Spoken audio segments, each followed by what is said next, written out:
sono mai molto soddisfatto, sempre completamente soddisfatto, però abbastanza contento perché in realtà la sfilata che è libera da vincoli religiosi, quindi è veramente un'occasione per mettere in vetrina tutte le espressioni popolari della nostra isola. In linea di massima è andata molto bene perché è stata abbastanza fluida e quindi siamo riusciti a raccontare in movimento questa sorta di evocazione di museo etnografico, quindi attraverso i costumi, l'etnotracas, la evocazione del carnevale barbadicino, i cavalli stessi, insomma, e i suoni della nostra terra. Abbiamo cercato insomma di raccontare un po' un'isola. Il pretesto è stato l'arancia, l'agrume, le attività produttive, prodotti di eccellenza del territorio, ed è un'occasione questa, la più grande ricchezza, che diventa straordinario attrattore per il turista, per l'appassionato, per lo studioso, per il curioso, per coloro che insomma per una giornata vogliono trovare un bel territorio, assaporare i prodotti della zona, ma soprattutto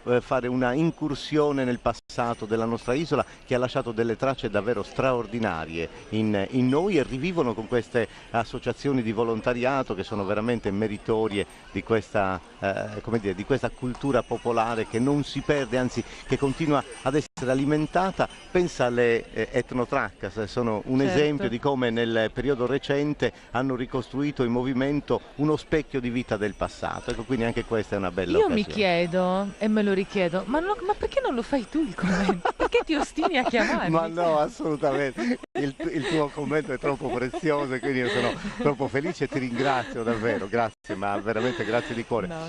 perché tu riesci come dire, a combinare perfettamente, c'è questo 30 intreccio forte, secondi. sì, forte, Per te la troppo passione poco. e la professione, quindi è bellissima questa Grazie, cosa. grazie Ottavio. Dobbiamo salutarci perché Sì. abbiamo veramente pochissimi secondi. Speriamo di aver regalato in queste 2 ore il meglio di quello che potevamo commentando immagini che già si commentavano da sole. Questo devo dirlo perché come sempre la scelta anche dei gruppi, delle regioni rappresentate, l'idea di cadenzare così bene la musica, le maschere, le tracas dà una scansione del tempo che poi scorre così veloce che non mi sono accorta che Che è adesso ci finita. dobbiamo salutare. È finita, grazie di essere stati con noi, grazie ancora a Videolina per questa Grazie diretta davvero. e un saluto veramente speciale a tutti coloro che ci hanno seguito e che non hanno potuto essere qui a E Muravera. A grazie alla meravigliosa prestissimo. Ambra Pintore, grazie. Grazie a voi, grazie a voi.